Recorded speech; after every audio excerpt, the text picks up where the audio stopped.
ফতোয়ার বাজার গরম হয়ে গেছে, বাঘে কোরবানি দেওয়া যায় কিনা। আরে আল্লাহর বান্দা, বাঘে কোরবানি কি শখে দিতে বলেছেন নাকি আল্লাহর নবী? জায়েজ আছে, কতগুলা কারণ সামনে উপস্থিত হয়। অনেক সময় একটা দাঁতালো ছাগল পাওয়া যায় না, অনেক সময় একা কোরবানি দেওয়া যায় না, অনেক সময় গোস্ত কম হয়, বলে গোস্তর জন্য কোরবানি দেন। হ্যাঁ, গোস্তর জন্যও দেই। বুজুর্গি অত ফুটানো ঠিক নয়। আমার সন্তান আদেশে, আত্মীয় স্বজন আছে, গোস্ত নিলে খাবে কি? কোরবানির একটা দিন হয়তো আশা করে আছে, আমি দরিদ্রকে দিব কি?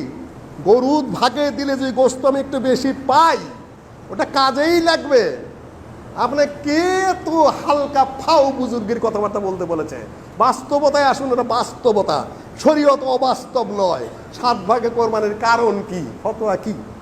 এই বাংলাদেশে আপনি যদি ধরেন 16 কোটি মুসলিম যদি থেকে থাকে, তার মধ্যে ধরেন যে অর্ধেক মানুষ কিংবা 3 ভাগের 1 ভাগ ধরে নেন, 3 ভাগের 1 ভাগ মানুষের উপরে যদি কোরবানি ওয়াজিব হয়ে থাকে, এই দেশে 5 কোটি ছাগল বা ভেড়া আছে। কয় কোটি হবে? 1 কোটি ছাগল ভেড়াও নেই এই দেশে। 4 কোটি মানুষ কোরবানি করতে পারবে না। ফতোয়া তো দিলেন একটা হাওয়ার উপরে। উড়ন্ত মুফতি দুরন্ত ফতোয়া দিয়ে হাওয়ায় বিলীন হয়ে গেলেন আপনি। শরীয়তের মাকসাদ কি এখানে? হবে না, বাস্তবতা নয় এটা। এই জন্যই শরীয়ত জায়েজ করেছে, একটা না পেলে আরেকটা, আরেকটা না পেলে আরেকটা। ইবনে মাজার হাদিস, আল্লাহ নবী বলেছেন, আনা সাহাবী এসে বলছে, আনা মুসির ওয়া আলাইয়া বাদানা, আমি ধনী মানুষ, আমার উপর একটা উটের ফরজ, কোরবানি ওয়াজিব, আমার একটা উট, আমি তো পাচ্ছি না উট বাজারে। আল্লাহ নবী বলেন, ইযবাহ সাবাশিয়া, তুমি 7টা ছাগল কিংবা 7টা ভেড়া জব করো। তার মানে কি, একটা গরুর মধ্যে কি আছে? একটা উটের মধ্যে 7টা ছাগল বা 7টা ভেড়া আছে। আর 7টা ছাগল বা ভেড়া সমান সমান কি একটা উট কিংবা একটা গরু। এখন 7টা ভেড়ার ওজন যদি হয় 770 কেজি, একটা উটের মধ্যে গোস্ত হবে 150 কেজি। এটা হইল মিলল? আপনি ওই মিল খাওয়াইতে বলে নাই, আপনি হুকুম দেওয়া হয়েছে, আপনি হুকুম বাস্তবায়ন করেন। আপনি গোস্তর কেজি মাপতে বলা হয় নাই। আপনি খামাকাই সকল ভেজালের সৃষ্টি কেউ করবেন না। সোজা পথা শরীয়ত সহজ, সহজের উপর আমল করবেন। সম্মানিত মুসলিয়ানগণ, আপনি ভেড়া দিবেন, ছাগল দিবেন, আপনি গরু দিবেন, একা দিতে পারলে দিবেন, 2 ভাগে দিতে পারলে দিবেন, 3 ভাগে দিতে পারলে দিবেন, 4 ভাগে দিতে পারলে দিবেন, 5 ভাগে দিতে পারলে দিবেন, 6 ভাগে দিতে পারলে দিবেন, 7 ভাগে দিতে পারলে দিবেন।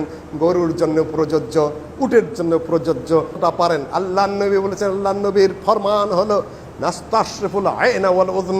সাহাবীগণ বলেন, প্রথম যাই দেখবেন আপনি চোখ কানা কিনা, ওয়াল উযুন, তারপর দেখবেন কি কান, তারও আগে দেখবেন দাঁত। লা তাযবাহু ইল্লা মুসিন্না, তুমি দাঁতালো ছাড়া কোনো জন্তু জবাই করবে না কোরবানির মধ্যে। যদি না পাও ফাদাদামিনাদা, আদাতলটা দিতে চাইলে যদি না পাও বাজারে, তাহলে ভেড়া দিতে পারবা, ছাগলেও চলবে না।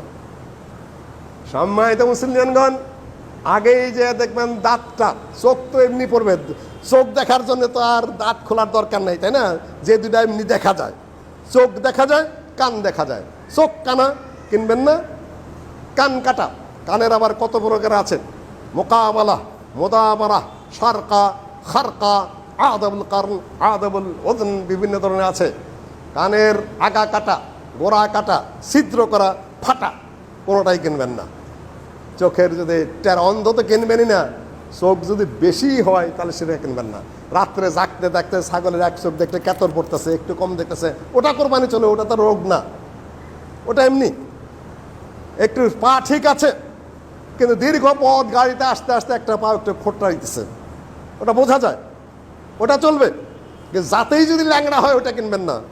কমন সেন্স আপনাকে বলে দেবে। সম্মানিত মুসলিয়ানগণ, আপনি এগুলা দেখবেন দাঁত পড়েছে কিনা। প্রথম চাই এইটা হলো আপনার দাঁত। গরু নিজেই বলে দেবে, মালিককে জিজ্ঞাসা করার কোনো প্রয়োজন নাই দাঁতছে কিনা। আপনি দাঁত না দেখে কখনোই কিনবেন না। দাঁত পড়ে গেছে, আবার গজিয়েছে, ওই দাঁত হবে একটু বড়, 2 দাঁত হোক, 4 দাঁত হোক, 6 দাঁত হোক, যেটাই হোক, আপনি দাঁত দেখে কিনবেন। বয়স শুনতে যাবেন না, বয়স শুনতে গেলেই আপনি ঝামেলা পড়বেন। 100 কসম খায় ওরা মিথ্যা কথা বলে আপনাকে যখন জানোয়ার ধরে দেবে, বাড়িতে এসে দেখবেন দাঁতে নাই, তখন আহলে হাদিসরা চলে যাবে হানাফিদের ফতোয়ার কাছে। তারপরে কয় সাক্ষীকে সময় এই ভুল করতে আপনি যাবেন না। সম্মানিত মুসলিয়ানগণ, জীবজন্তু এভাবে কিনবেন। আকুল কওলি আস্তাগফিরুল্লাহ।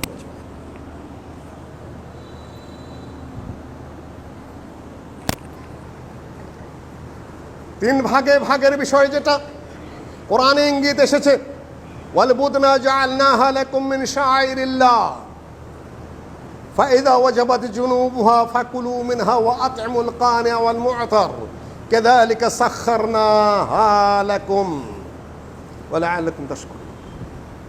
বদন বলতে উট, বদনের তর্জমা কোরবানির পশু দিয়েই শুরু করেন আপনারা। সব পশুর নাম বদন না, বাদানার বহু বচন বদন। উট হলো তার মূল অনুবাদ, গরু তার মধ্যে সামেল, ছাগল, ভেড়া বদন না। আপনার তর্জমা ঠিক করে নিন আপনাদের বই পুস্তকের মধ্যে, আন্দাজে তর্জমা যা করে রেখেছেন ওটা যে কোনো আলেম যদি বুঝে এখানে তুলা ধনা করে ফেলবে। সম্মানিত মুসলিয়ানগণ, যখন এই উট পড়ে গেল, উট কোরবানি করবেন, বাম পাটা যদি উট নাই, আলোচনা করা বৃথার সময় নষ্ট করার দরকার নেই। বাম পা বেঁধে নেবেন, উট দাঁড়িয়ে থাকবে। কাযালিকা সাখখারাহা লাকুম, সাক্ষার শব্দটা এই জন্য এসেছে। আল্লাহ এটা করে দিয়েছেন। কোরবানির উট কখনো দৌড়ে ভাগতে চেষ্টা করে না, আল্লাহর মনের মধ্যে এটা দিয়ে দিয়েছে। শুধুমাত্র একটা পা বেঁধে নেবেন, উট চুপ করে দাঁড়িয়ে থাকবে। গরু কিন্তু উটাপাটা করে, সহজে ফেলা যায় না। ছাগলটাও ছুটতে চায়, কিন্তু সাখখারাহা লাকুম বলেছে আল্লাহ, সাখখারনাহা লাকুম। উটকে আল্লাহকে এভাবেই সৃষ্টি করেছেন, তার মনের মধ্যে ধারণা জন্মিয়ে দিয়েছেন। উট খুব কমই লড়াচড়া করে, এক পা বেঁধে রাখবেন, উট ওভাবে চুপ করে দাঁড়িয়ে থাকবে। গরু বাম কাঁধে শোয়ে তারপরে জবাই করবেন। উটটা বাম পা বেঁধে বাম দিকে দাঁড়িয়ে ডান দিকে মারবেন, আপনি বুকের মধ্যে দাঁড়িয়ে থাকবে। এই যে আপনি ঘা দিলেন বুকের মধ্যে, রক্ত পড়ছে, উট লড়বে না। ওইবার রক্ত পড়া শেষ, ধাস করে ঢাল খেয়ে পড়ে যাবে। আল্লাহ বলে ফায়দা ওয়াজাবাত জুনুবুহা ফাকুলু মিনহা ওয়া আতিমুল কানি'a ওয়াল মু'তার। তুমি খাবা, গরিব দুঃখীদেরকে দিবা। আর ওই জাতীয় গরিব দুঃখী আছে, গরিব আছে যাদের অবস্থা টানাটানি, আপনি মনে করেন যে ভালোই চলে, কি করবে? পুরাতন কাপড়টা ভালো করে ধুয়ে রাখে, ইস্ত্রি করে চলে, কিন্তু সংসার চলে না। আপনাদেরকে এটা খেয়াল রাখতে বলা হয়েছে, না ওরা হাত পাততে পারে, না নিজেরা সংগ্রহ করতে পারে। আল মু'তার, এটা এনাকে খুঁজে খুঁজে দিবেন। আপনি চাইলো না দিবেন কেন? না, এটাকে আপনি খুঁজে দিতে বলা হয়েছে। দূরে দাঁড়িয়ে থাকে, চাইতে পারে না, আত্মসম্মান বোধ, সমর্থ না, এটা আল মু'তার। এখান থেকে দলিল হয়েছে, নিজে খাবেন, আত্মীয় স্বজন বন্ধু বান্ধবকে দেবেন, মিসকিনকে দিবেন। অনেকেই জোর গলায় বক্তব্য দেখান 3 ভাগের কথা কোরআন আছে নাকি? আরে নাই। ওইভাবে যদি একেবারে ভাগ মিলায় নাও থেকে তাকে কোরআন স্পষ্ট ইশারা আছে, ইমাম ইবনে কাসির বিস্তারিত আলোচনা করেছেন। কাজে একটা সিস্টেম শরীয়ত ভিত্তিক যা আছে, এটা ভাঙার জন্য উল্টা একটা কথা জয়ধ্বনি নেওয়ার কি দরকার আমার?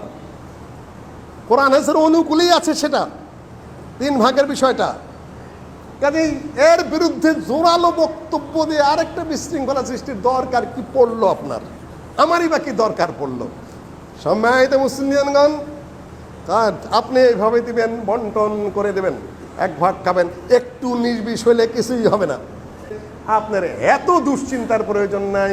গরু খালি দাঁতলেই হলো, আপনার অন্ধ না হলে হতো, কান কাটা না হলে হতো, ল্যাংড়া না হলেই হলো, আপনার চলবে। এখন যদি বলেন 7 ভাগে কোরবানি দিলেন, গোস্ত হলে মাত্র 60 কেজি, এটা কোরবানি হইল? আরে গরিব মানুষ দেখে তো 7 ভাগে কিনছে 60।